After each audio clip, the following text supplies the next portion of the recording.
In this video, I'm going to talk about why the back knee is so important, and I'm going to put this in out of baseball terms so that you can get it. You would never see somebody rip a deadlift and tell them not to drive the knees outwards, and I'm going to talk about how this pertains to the swing. So when you do a deadlift, right, you get in the ground, and then you actively drive the knees outwards, right, and that's what this does, is it allows you to produce power and hold your ground, and it activates the external rotation, right, your glutes, all of these areas your hips, torso area.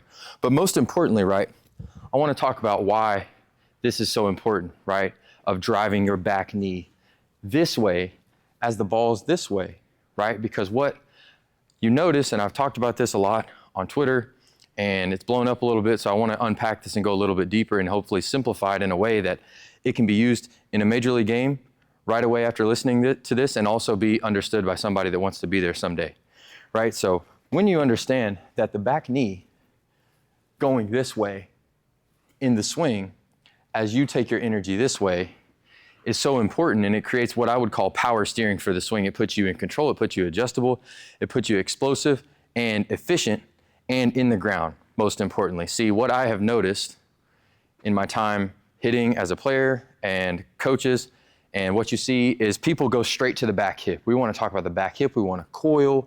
We want to feel the turn. We want to get the hip hinge. That's great, but you're missing a key component. See, there are 2 checkpoints before you get to the third, right? So how do we fix this? We don't just go straight here and do this we get our foot in the ground. We get our foot in the ground. Boom, foot in the ground. Now that's locked in. Now, as we make our move to the ball, we are going to actively apply force this way. Bang. And what this does is it gives the pelvis, the hip hinge, the coil, whatever you want to call it, a simplified way to get a stable place for the pelvis to rotate around the femur. And when we get that pelvic rotation, what it's really like, and I'm going to simplify this, is like a slingshot being pulled back, which ultimately slingshots the swing forward in a compressed, compact, condensed, efficient move that's in control, instead of you, again, because I say this all the time, every action in the setup's got a consequence in action, right? So every action's got a consequence. So if you want to get the turn back this way, or you want to go this way, or you want to feel the turn, well, guess how you're getting out of that? You got to fly back this way. And especially all the people that probably just hit and just fly forward, you crash forward, well, all of that's gone now, because you just simplified on being like, judge your swing off of where your back knee is before you make your move to the ball. I'm gonna pick this up, but like realistically, even if you start with your hip inward or your foot, this way, that's great. But at some point you will see it in every single hitter. There will be a slight move where this kneecap, pay attention to the kneecap, will go. And what this does is it creates a stable place for the pelvis to ultimately store up energy, rotate around, create energy, and then release through the ball in a controlled fashion that doesn't get the upper body turned around. Because let's not even mention that when people go for the hinge and the coil and the tilt and the whatever, like, you're here, okay, so I'm here and the fastball's inside, now what? The same way that I got to my strong, powerful coiled hinge position, I gotta fly out of there, barrel drags, barrel dumps, I'm across, I'm lining balls into the side of the cage, hitting hooked low ball flight pull side, and I'm slicing everything oppo. And not only to mention that, I'm exposed in game, because now I've got to like sell out. I've either got to cheat to get back inside, or I've got to catch everything deep. And basically I'm up there making a choice of like, oh man, do I want to get beat and drive the ball oppo, or do I want to cheat and leave myself exposed out over the plate? This eliminates all of that, right? And you're putting your swing in a more powerful position and putting yourself in a more efficient position to do whatever you need to do in the swing. Because one, and all the videos I talk about, right, we've given ourselves a clear lane, we're in the ground, we've got ourselves ready to hit, so this is ready, right? We have a clear lane to contact, and you'll notice some of the best hitters in the world consistently have space at launch position where they're not stuck behind their body because they don't have to clear out. But most importantly, you have to understand that the swing works from the ground up, guys. If we don't get ourselves in the ground the right way, we can't transfer force up through our hands, then ultimately through the ball and through our barrel into the ball, and drive the ball the way we want to hit it, and be able to create consistent backspin, consistent ball flight on our own terms. Not to mention when we factor in the fact that the guy on the mound could be throwing whatever, who knows, it's 2025 right now. We just watched Ohtani throw 100 miles an hour, 10 Ks, and Mizorowski, and the splitters that we're seeing in the playoffs. Like, The breaking balls, you have no chance against these if you're consistently hitting from an unstable base, right? I've said this before, but it's like you would never rotate a globe. You'd never, if a globe doesn't have an axis to rotate around, it's just going to spin off and then off the table, right? Think about a bow and arrow. You would never be trying to rush that back and turn. No, you hold your ground, you pull it back, and then you let it go. Well, in a much smaller space, think much more like a rubber band pulling a hornet back in a class. That's what's happening around the pelvis and the femur when you give it a stable place for it to load off of, because you've got a parallel shin and everything is in line here. Now these two are interconnected and you're in the ground, and you're not going to lose ground. You're not going to scissor. You're not taking yourself out of the ground. You're grounded in a place where you can be positioned, adjustable, find the ball, locate the ball, hit through the ball, and truly transfer force all the way up through the kinetic chain and through the baseball for as long as you can, because now it's just a matter of, am I on time? Did my eyes see the ball? Did I have the right game plan? Oh, there's the ball. Did I get square out in front, and did I hit through the ball for as long as I could with my hands? If I can do all of those things, they're not getting you out very much, or not as much as they would have, right? If you're listening to this, probably a lot of you have no idea about this stuff, but I can promise you, when you tell about the mark of a good hitter, a hitter that looks consistently controlled, effortless, simple, elite, that's my whole goal here, elite simplicity, right? These are the things you're looking for, and you'll see them get in the box, and then it's just like they're set up, and it looks like, man, they barely swung. Well, in reality, they had the power steering on, and you don't. And you have no idea how to drive your car. You have no idea how to use the brakes, how to drive, how to get it to 0 to 60. This is doing all of that with you having to, the biggest thing about me explaining this in this video is that no longer you have to think about it. It's just spread the floor or take your back knee to the catcher and hit. Everything else is the same, right? But what is actually happening is that you're activating the glute, the hip, like all of the things. You're allowing your pelvis to create internal rotation without having to spin, rotate, and have a false base and then fly across the ball. Now you're in a position where you can hold ground and fully dive into the open side skill of hitting, which is where's the ball, and you're out of your own way. I say this a lot, but like, your job is to be in a position where you're only facing the ball. It's not you versus your swing, and then, oh, what does he have, right? So many of you all and so many people are coaching and teaching, and these loud, noisy moves. Do you think that's gonna work against 99 to 100 with a slider? Probably not. So we probably need to simplify. Well, this is your way to simplify and find yourself in the ground in a position where you're able to control your forward move, and you're in an elite but simple position that's creating max power, max efficiency with low effort from you, and letting your body and letting your pelvis do all of the work, letting your swing from the transverse plane do all of the work, letting your swing actually store up energy where it's supposed to store up energy, and then start from there. But the crazy thing is, when you do this, the hip-shoulder separation, the coil, the feel, the turn, all of that's gone. Like, eliminate that. Put yourself in a position where you can be set up to hit, right? And then it's just that way as you go forward.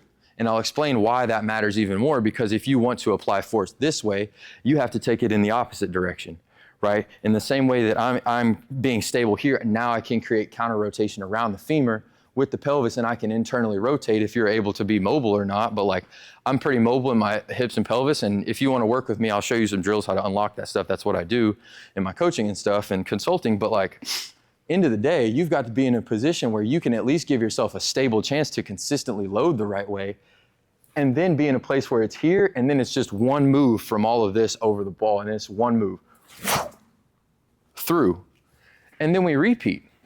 Right? And now we're in a position where, man, like, it doesn't matter what's going on. I can attack the ground. I can consistently get in the ground. It's not up, over, oh, it's inconsistent, oh, my legs are tired.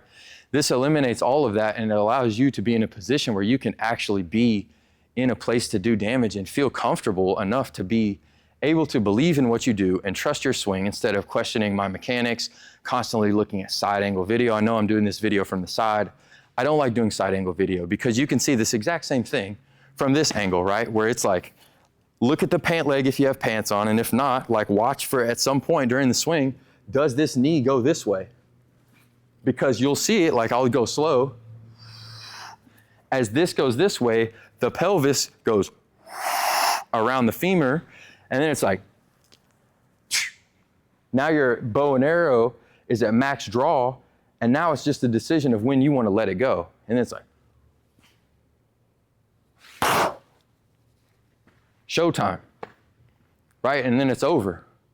But we have to understand that that's why the back knee is important. We cannot just skip the foot, what the knee is doing, because they're all interconnected, right? We have to understand that. We can't just go straight to the hip and then wonder why we're constantly over-rotating, spinning off the ball, finding ourselves over here, finding a hinge from an unstable base where we're like this, and then we get back here. Like, why are we hinging scap shoulder separation, hip shoulder separation, and then flying off the ball? This is why, because you're not focused on what this is doing. You're skipping steps. You can't skip steps in order to create consistent backspin and be ready to hit in game against elite velocity and shapes, movement, pitch profiles, and depth. It doesn't work. There's no arguing this, right? You can find this across. I wouldn't talk about this. I wouldn't talk about anything here if I didn't study it, have the counter argument, and then also test it against multiple decades, right? Where you can see this in Ted Williams, you can see this in Barry Bonds, you can see this in Tony Gwynn, you can see this in Shohei, you can see this in Judge, you can see this in Soto, Cal Raleigh, like younger hitters that are coming up. Miles Bailey, the kid from Florida State, one of the best swings I've ever seen up to this point. Like, so many people do this that are elite, and they look like they're barely trying when they hit the ball 450 plus feet. There's a lesson there, right? Success leaves clues when you know where to look and how to make it happen, right? Understand this. I know you may be hearing this being like, what? That's questioning everything. But like, understand this.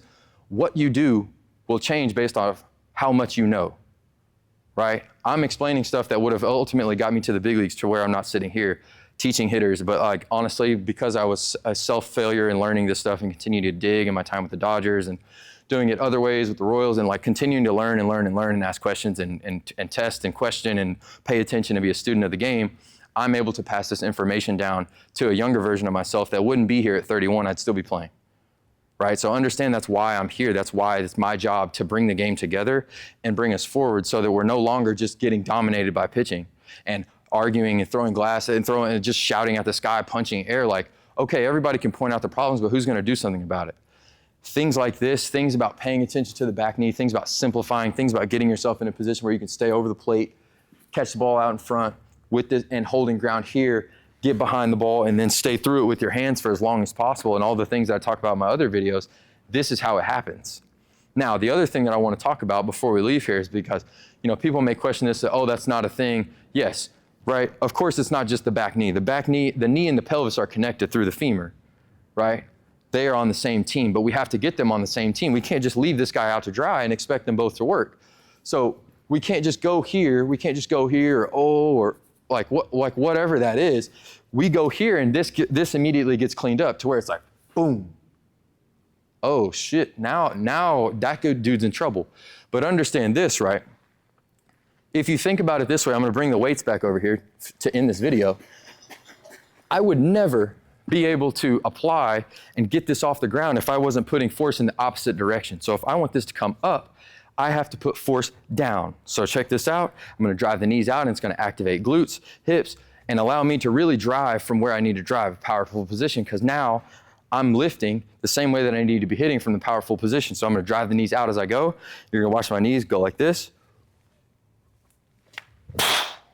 right? That's a powerful position. I'm able to execute a clean lift. Now, obviously that's a light amount of weight, but when we're talking 600 pounds or 405 pounds on it, whatever, right? If I let these knees cave or I just go straight to the hips, like everything's got to work together. Now, here's the other case study I want to bring to you. When you watch somebody do a 40, a jump, a vertical, whatever you want to call it, right? Combine vertical. I say this a lot to hitters, but like, understand if you want the ball to be driven out this way, which I'm pointing to the direction of the field, you have to apply force in the opposite direction as you hit the ball, so that it's like, bang, right? It's the exact same as when somebody's at the combine and they want to get a 40-inch vertical. Well, guess what they do before they actually jump? Do you think they just jump up? Do you think we just go to the ball? That's why everybody spins off the ball. Obviously, it's on, instead of a vertical plane, it's on a horizontal plane, so we go to the ball and spin across. Or we get stuck back here and then we spin across. But like, I'm explaining this on a vertical plane instead of horizontal just to make it make sense and take you out of the baseball swing, defensive mode, whatever it may be. But understand this, right? If I want to jump up, what do I have to do? I have to drive down. I have to drive down, and then I can go up as high as I want to. So it looks like this, right? Notice, knees are driving out. If I don't do that and I try to go like this, well, guess what? I'm not gonna go very far. If I don't put any force into the ground and let it work up through my body and then sync it up and then bring it all together, I don't jump very high. It's the same thing with hitting. If I don't take force this way as I move towards the ball, because I can't just stay still, right? But if I don't have a stable anchor that's actually applying force in the opposite direction, I can't ultimately create my most efficient swing, my most powerful move, because I don't have something that's creating counter rotation. This is just where it happens to be. And I'm simplifying some biomechanical stuff for everyone to understand. I'm covering a lot of ground in this video, but people need to understand this in a way where someone that's coaching major leaguers, but also somebody that's not, can use this stuff. And that's why it's like back knee to the catcher solves it all. And now everything's connected, and now you can just do what you do and just keep hitting. Instead of, oh man, we gotta get a better hinge, we gotta get, like, dude, that's not working against 95 plus. And I understand some of you all may not be focused on anything outside of being in the cage, but like, I'm thinking about preparing guys to be elite, simple, and ready for overhand hardball, whether you play softball at the top of the game or baseball at the top of the game. This is the same concept. But if I wanna drive the ball this way, I gotta apply force down, into the ground, and that way, in order to get the ball to go that way and up, right?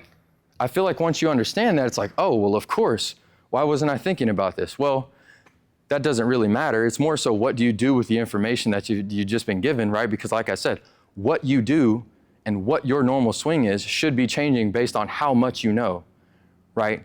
How you do what you do will change based on what you know, and what you do will change on how much you know, right? It's like back and forth. But understand that, focus on getting yourself into the ground. Don't neglect these. Stay on the attack, keep working hard, keep working smart, right? Get yourself set up, driving the ground. Keep this guy going this way as you make your move to the ball, and your swing should get a lot better. If you want my help consulting your players, your organization, or as a personal coach, you know where to find me. Let me know if this makes sense, but keep working hard, keep working smart, man. Keep going. Thank you for watching. I'll see you on the next video.